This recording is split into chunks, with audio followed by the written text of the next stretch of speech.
Blindspot episode 2, A Stray Howl. Definitely a good second episode. I think the show is definitely keeping in line with what it did in the first one with some pretty good action.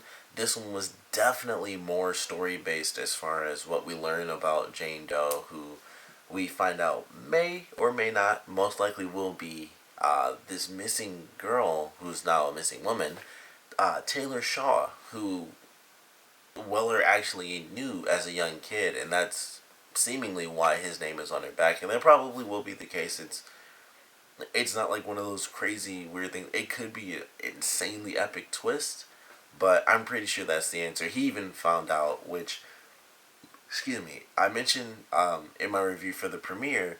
Didn't think that was gonna happen very soon because they always do like when it's the first episode of a series, they talk about the whole season, and they had that scene where it's like, I know why my name is tattooed on her, and I was like, oh, that's cool. They're gonna actually explain that in the first season. That won't be something that we have to wonder about for a super long time. I thought that was gonna be like the mid-season finale or just some episode much later in the season. I didn't think episode 2 it was going to be like, I figured out why my name is tattooed on her back. Although it does, of course, bring up a brand new question as to if this really is Taylor Shaw, who, which it most likely is, what happened to this little girl? Like, why was she taken? Who took her and then just kept her alive and just, I don't know, did something for 25 years? And then she grew up, with this other guy who now I'm wondering if he was kidnapped as a kid and raised that way, or maybe one of his actual parents kidnapped her, or something like that.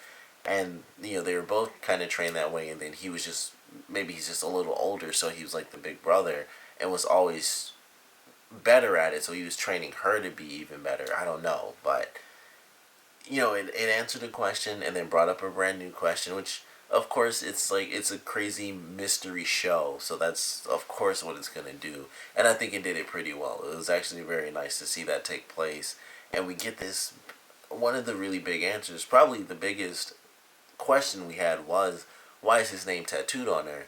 And they didn't waste time. They're like, this is a big question. Boom, he figured it out. He saw that she had like a crazy you had a scar on her neck. I can't believe I had to do that just to remember the word scar. But he saw the scar and he remembered what happened when he was a little kid. That also led to, well, I guess it didn't lead to it because they mentioned the character Taylor early on, and it was just like, who the heck is that? But we find out that Weller's father was actually blamed for this girl's kidnapping and possible murder, and she has a memorial within her own town. Who knows how often? Like, it might be every once a year for her birthday, I would assume. So we get a little bit of story about that. We also see where Weller's living. He's living at his place, but his sister and nephew are living with him as well, and they're supposed to be moving out fairly soon. So we get that little bit of extra backstory about his family, and we find out that he even believed that his father had possibly done that and kidnapped this girl and killed her, and there's still a question to that as to why his father was the main suspect. Is it because they hung out all the time, and he and Weller and Taylor were like really good friends when they were kids?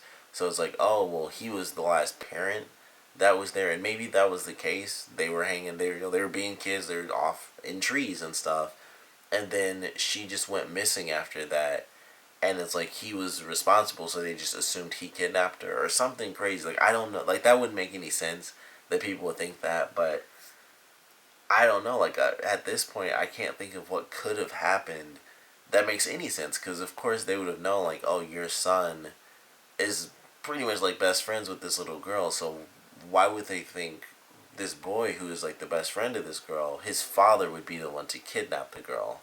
So that's a big question, and I'm assuming we'll get the answer to that as well when he does go meet his father, who is actually dying of lung cancer and really doesn't have too much time left. So they put a lot into that one. It was like, you blame dad for all this and stuff, or you believe that he did it for 25 years, and then it's also like, you can talk to him and go see him. It's like, nah, I'm not gonna do that. And then it's like he's dying, and it's like, holy crap, that's a lot of emotional stuff in one little scene. Like, you basically hated your father because you thought he took your best friend from you for 25 years, possibly killed this girl, and now it's like you. I mean, he did say, Weller did say, like, maybe he didn't do it, so he still has some idea in his head that it's possible.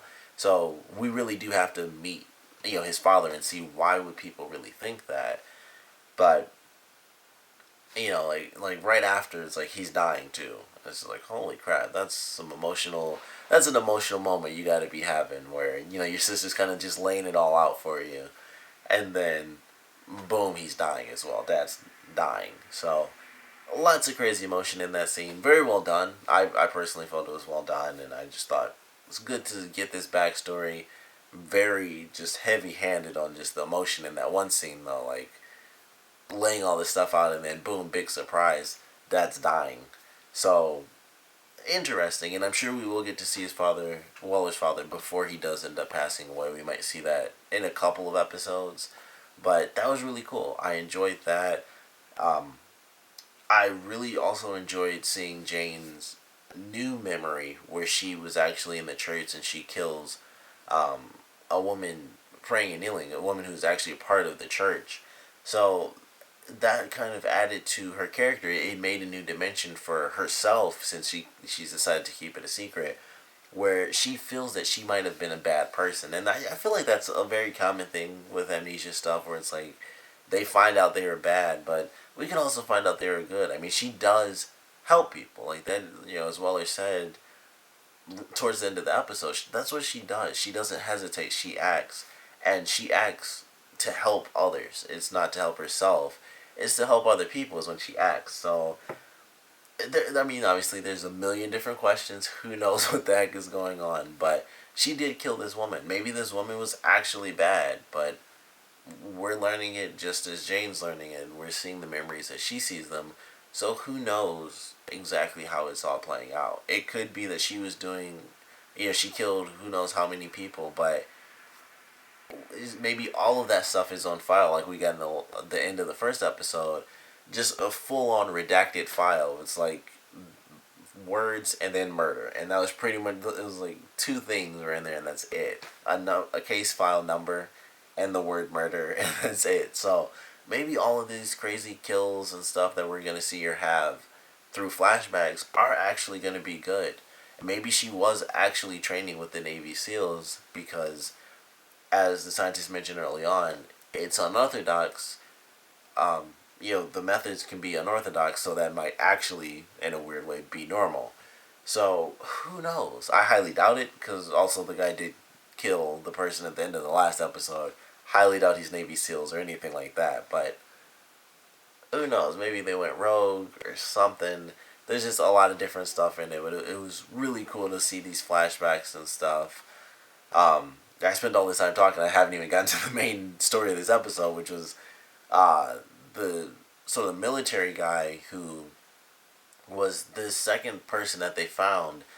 He is, he has PTSD. He kidnaps, I'm assuming it was a former partner of his. He kidnaps her daughter. He goes crazy. He kills his former CO. He tries to kill the other guy that he was working with on like some of these covert in-country missions for drone strikes. So it was interesting. I did enjoy it. There wasn't as much to the connection to Jane as we may have been expecting, but I think that's how that's gonna play out for pretty much all of them. I think a lot of these, for whatever weird reason, are gonna be to just stop bad people. But they brought up a great question: is if the info on this guy was above top secret, how did they know, this information? How did they know this is what we need? This is what I need to tattoo onto Jane. Like, it's just crazy. Like, what was their plan? And she agreed to the plan, because we got that scene at the end of the last episode where he's like, once you do this, you won't be you. You aren't going to remember any of this stuff. And she's like, I know. And so she knew what the plan was, and she agreed to this plan. And we still, once again, huge mystery. All these tattoos, it could have just easily been, hey, boom, this is happening. Like, that's all it really had to be, but that's not what they do. So I'm excited, for this next episode. They brought up some good questions, a lot of great points. One, most likely, one full answer with Jane actually being this missing girl that Weller knew as a kid, Taylor Shaw. And then, of course, this, next question out of that, why was she taken? Why was she kept alive for 25 years? And that type of stuff. And the ending of this episode might give us certain answers. I don't think it'll give us that specific answer as to why she was missing, but we're gonna see her officially have a conversation with the guy from her flashbacks. We still don't know his name because they didn't mention that in any of the flashbacks or when he talked to the guy in the premiere. It didn't happen, and there were no names exchanged or anything. So it's still just him, sort of in the background, in the shadows. He actually ran into Jane in this episode, as well as intentionally breaking into her apartment at the end. So we'll see what happens with it. I'm still enjoying the show. I think this was still a good second episode. I like the fact that it played on a new flashback, which was actually morally destructive for Jane herself. And it made her scared to talk to anyone. It made her try to get questions from people, like when she's talking to the other officer, the female officer, when they're looking at the interrogation. And it's like, you don't think good people can do terrible things. And she's like, I just think terrible people do terrible things, and good people are here to stop them. And it's messing with Jane in her head because she wants to be a good person, but with these snippets of flashback and just seeing her killing this woman, who, admittedly, it's a pretty hard flashback or memory snippet to look at and feel like you're still the same good person. It does seem like she just walked in and like killed a woman who was kneeling and praying, but that's just a snippet. We really don't know. She could be 100% good. I don't know. I mean, the whole Woods training thing, huge question. Who knows? We might get the answer in the beginning of the next episode, which I hope we do, because I love a good mystery. You gotta just give us some answers, and they're definitely showing that they're not gonna hold off on every answer forever, because we already in the second episode got the answer to why Kurt Weller, FBI, is just in huge big letters as the first clue on Jane's back. And now I kind of feel like I should just call her Taylor, because I'm assuming that that's her gonna, that if that's really her, I'm assuming. But it could be a little twist. It could just be a huge coincidence, but I'm highly doubting it.